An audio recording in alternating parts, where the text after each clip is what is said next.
There's a wave of Euroscepticism creeping around Europe, but no more strongly than in the UK with the rise of the UK Independence Party. British Prime Minister David Cameron once called UKIP a bunch of fruitcakes, loonies and closet racists. But according to recent polls, this extreme support base now accounts for 17% of Britain, ranking third after the Tory and Labour parties and ahead of the Lib Dems with only 8%. UKIP's colourful leader, Nigel Farage, is famous for bashing up bureaucrats in Brussels, most recently just a fortnight ago.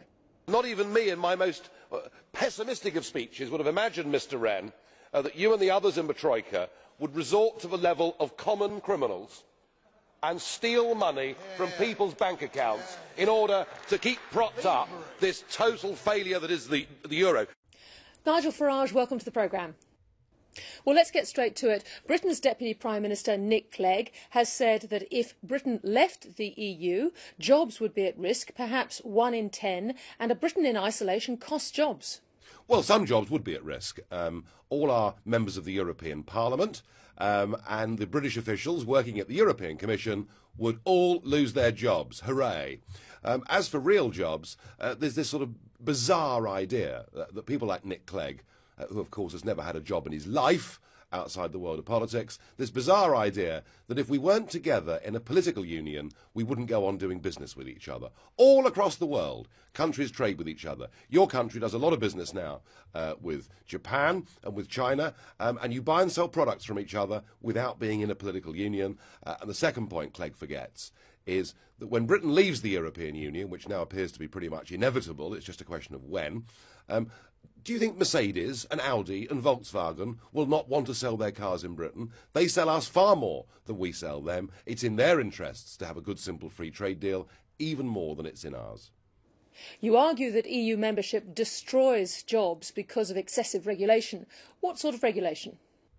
I think the total mad obsession that we must give an example to the world inside the European Union by taxing carbon dioxide that is emitted, and principally talking about manufacturing companies. So we tax them on the carbon they produce, and through a renewables energy scheme, we give them a bill, a cost for electricity that is 20% higher than it would be on the free market. And that's why in the last 18 months, both the UK aluminium smelters have closed down. It's why much of our steel production has gone to India. It's why the British cement industry are saying they can't stay here anymore. And all the while we're doing this, in India and China, currently under construction and planned, are a total of 800 coal-fired power stations. So it's madness like that that is doing British industry enormous harm. And of course the carbon price has at least partly collapsed in Europe. Yes, it has. I mean, that's absolutely right. It has. And I mean, I very much hope that the whole carbon regime itself collapses. But you know, it's all well and good having high-minded ideas, but there is little point in worrying too much about it if, as I say, the Indians and Chinese are busy building 800 coal-fired power stations. We've just seen you in the European Parliament having a go at Olli Rehn and others in the Troika for being common criminals with Cyprus. It seems to be something of a UKIP national sport, bashing up Brussels bureaucrats, but they don't seem to react very much.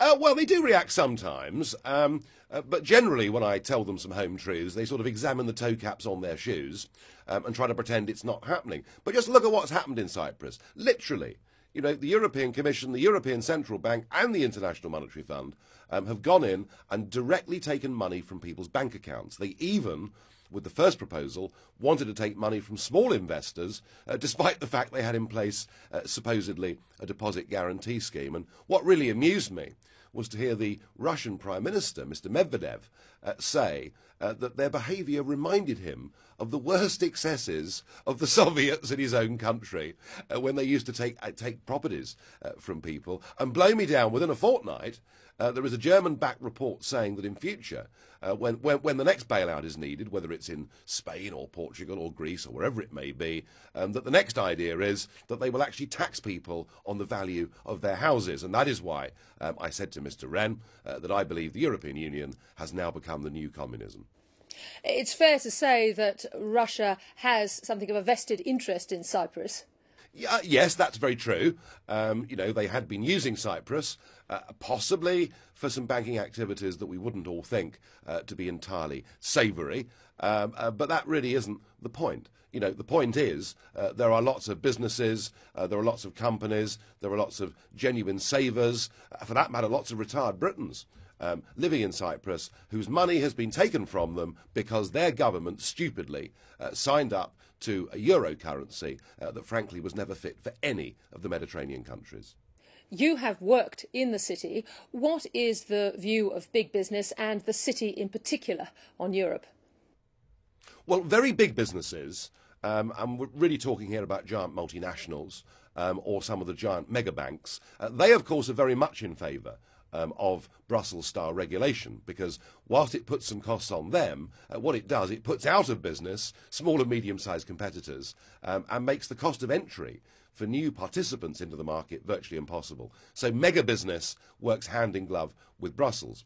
But if you then go and you look in the City of London and you look at people operating in foreign exchange, operating in insurance, operating in metals and commodities, as I did for 20 years. And if you look at all those areas, equities, fund management, they are frankly terrified of this anti-success, anti-capitalist agenda that we're hearing from Brussels. And indeed, the hedge fund industry, which 80% of which in the European time zone is based in St James's Square in the West End of London, 1 in 4 hedge fund managers has left London in the last 2 years, so worried are they about Brussels directives.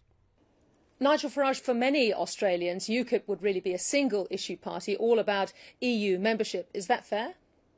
Well, what we're all about is getting this country back to being what it should be, and indeed what many Australians gave their lives to defend it being, namely an independent, self-governing, democratic nation. That is what we've thrown out of the window by signing up to something that was called a common market that has now morphed into a political union. 75% of our laws are now made somewhere else. The British government is utterly impotent. We can't deport terrorists. We have to give prisoners the vote. There are all sorts of things that we have to do, which our own parliament no longer has the power to do. So the primary purpose of UKIP is to re-establish the independence and democracy of this country. Thereafter, we have a plan for how that independent Britain could and should be run, and it starts with simplifying the tax system. It moves on to extending the grammar school education system that we used to have, which allowed poor kids to get good educations, and we want to bring that back and have more social mobility. And we want to have an immigration policy that is modelled on what you do in Australia and not the current open door scenario that we have here. And you've been very vocal about Eastern Europeans. Well, we have. I mean, it's very interesting. We opened up the doors to Poland and 7 other Eastern European countries in 2004. And the government said this would lead to an increase of 15,000 people a year coming to Britain. I said hogwash. It'll lead to a lot more than that. And indeed, over 1 million have come. Over 1 million. And we now have large sectors of our market towns and our cities that are non-speaking areas where English doesn't exist at all. We have a huge oversupply in the unskilled labour market at a time when 1 million British youngsters cannot get a job. And now we're about to extend this to Romania and Bulgaria. And I was in Bulgaria last week. I spent 3 days there. I've got to tell you, the poverty in that country is truly shocking to see. And whilst I wish those people well, and I completely understand that if I was a young Bulgarian, I'd be packing my bags and wanting to come to London, there comes a point in life when you actually have to prioritise and start putting your own people first. And I believe that over the course of the next few years, if we don't do something, many hundreds of thousands of people more will come into the United Kingdom. It will push unemployment up. And I'm sorry to say, but it will also push up crime. We currently have a Romanian-led crime epidemic in London, and we've just got to get a grip. The Conservatives and many in the right-wing media blame you for splitting the Tory vote. Is UKIP still gaining ground at the expense of the Tories, or are you getting Labour votes as well? Well, you know, the Tories are very upset about us. They don't think we should exist. They almost believe they have a divine right to mop up all of those votes, despite the fact that they're barely recognisable as a Conservative party. I mean, we've just had the death and the rather grand funeral service for Lady Thatcher. And that reminded a lot of people that the Conservative Party used to talk about success, business, enterprise, ambition, and now it talks about gay marriage, wind turbines, and upping the amount of money we spend on foreign aid. And it's very interesting that there was a British by-election in a Hampshire town called Eastleigh, which took place a few weeks ago, and we surged from 3% of the vote to 28% of the vote, nearly pipping the Lib Dems for the seat. And after that, a big analysis was done of where our vote had come from. And a third of it had come from the Conservatives. A third of it had come from the Lib Dems. 20% of it had come from the Labour Party. And 10% of it came from people who haven't voted for anybody for 20 years. So it is ridiculous to think that UKIP is just mopping up Conservative votes. The reason the Tory party are doing badly is they've got a leader who doesn't speak or sound like a Conservative. Frankly, they've become another brand of simple social democracy. But you are still knocking off Tory votes. You could potentially lose the election for the Conservatives, but you obviously feel it's worth it. Well, as I say, we've got a big rash of elections taking place on the 2nd of May. Next Thursday, a couple of thousand seats are up in local county council government across the country. And let's analyse, after that, what the effect of UKIP has been. What I'm seeing in parts of the south of England are that we're doing the Labour Party more harm than we're doing the Tory Party. So it's very difficult to predict what the effect of UKIP will be. But I would make this point.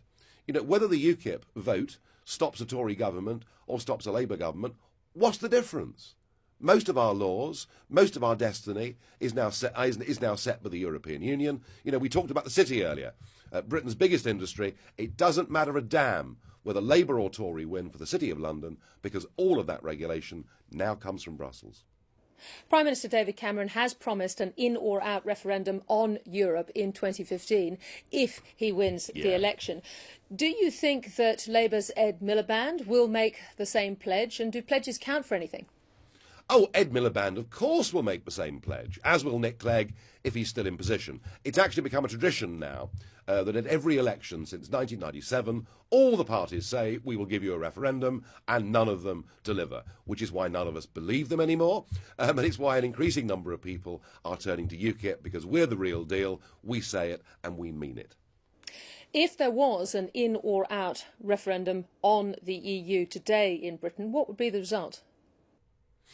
I think that we would vote probably with a clearish majority. I would say a 10%, maybe 15% majority. We would vote to leave political union and to renegotiate a genuine free trade agreement, to be friends with Europe, to be neighbours with Europe, but to re-engage with the rest of the world. And that means getting back to having proper tariff-free agreements with countries like yours. We've seen growing Euroscepticism across Europe in places like Italy, even Germany. How do you see the future of the euro and this all playing out? The euro is a cataclysmic failure. It does not work. The appetite for the North to go on transferring money to the South has really, the well has run dry, frankly. And so now, as we've seen in Cyprus, what they will do is steal money, maybe take a percentage of people's property assets, and do what they can to keep propped afloat a failure which is now leading to youth unemployment of 60% in Greece, the Spanish economy in terrible downward spiral decline. And I think in the end, what is going to break up the Eurozone is going to be violence on a very large scale in those Mediterranean countries. I wish that wasn't true, but I'm afraid they are determined. Despite the fact it doesn't work, they are determined to try and keep on with the experiment. Well, I sincerely hope you are wrong on that one. Nigel Farage, thank you, though, very much for joining us. Thank you.